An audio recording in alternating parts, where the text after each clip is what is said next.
Hello, and I'm Tina, and welcome to Lakeshore Academy. Today I'm going to tell you about Did You Know?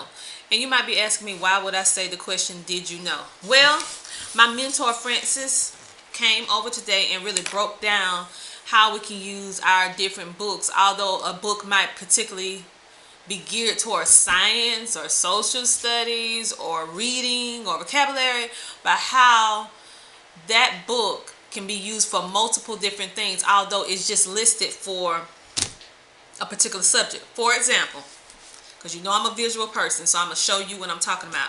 Like, for example, this workbook that I have, which is a teacher's resource book for grade 4. It's geared towards reading, right?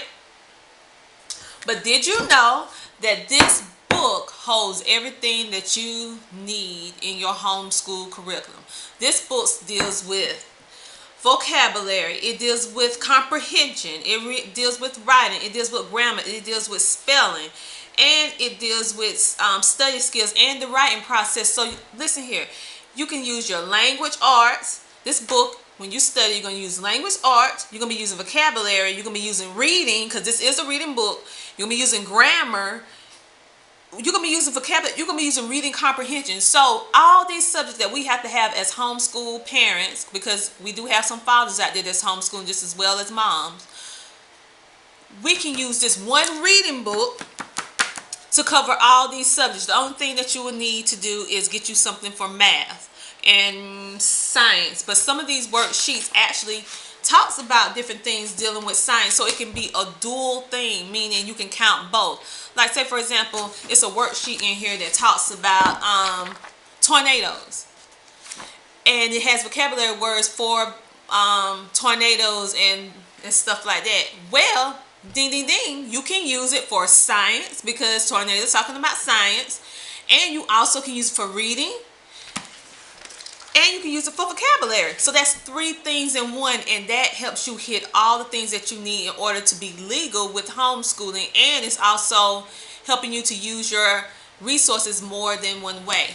And I was like, wow, that is super, super cool when she shared that with me. I'm like, I didn't even realize that it was one worksheet can cover so many different things. And also you can add on whatever worksheet that you're working on or whatever that you're doing, you can add to it, add different references and books to it. Like, for example, these subject and predicates. Now we know that's grammar all day long.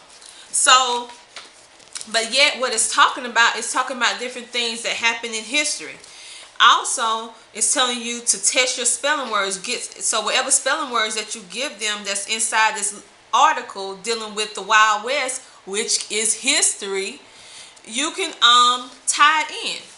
So that's another little tidbit that I learned today that was super, super cool. So I'm sure a lot of us already have these books or different other books, and we can use it. Another thing that she shared with me is that how there's no need to buy a science book, health book, not unless you particularly want to, which I do have, not traditional health books, but she shared this with me, that every science book, if you have regular school science books, always include health at the end of the chapter.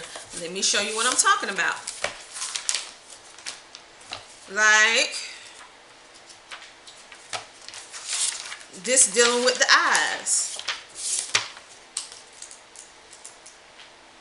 And let me show you this. This science book even includes history with the timeline. Now this is a science book, but look at this. It's showing you different things dealing with the timeline from 1805 all the way to 1875. And that, it doesn't go, it keeps going. So that is history, timeline, and this is a science book. So we need to open our minds more to, we can use our books and information more than one way. Just like this science book here.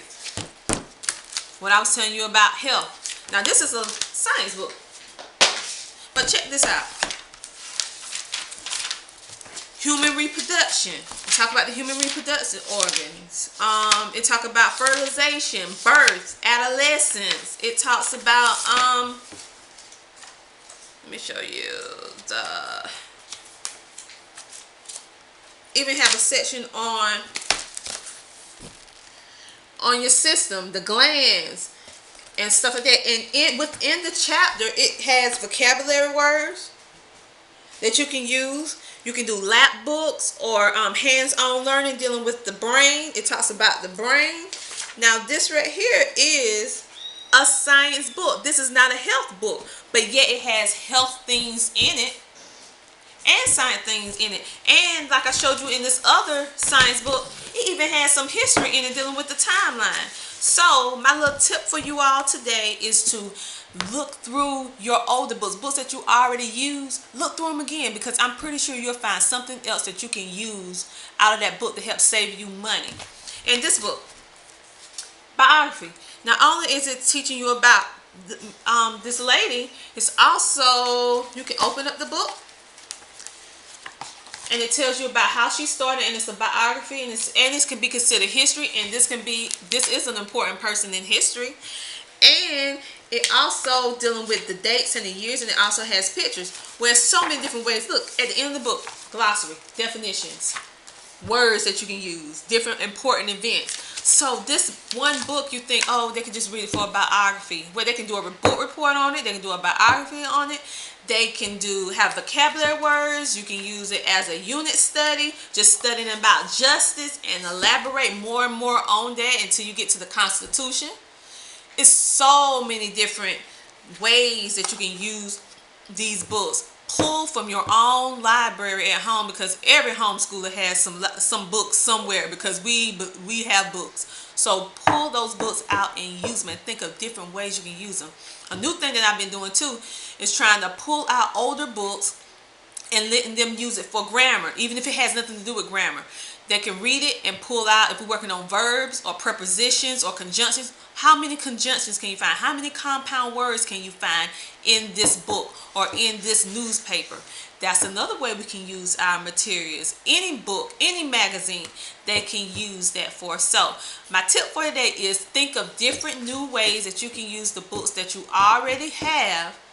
You'll be surprised. So again, this is Tina from Lakeshore Academy. Bye!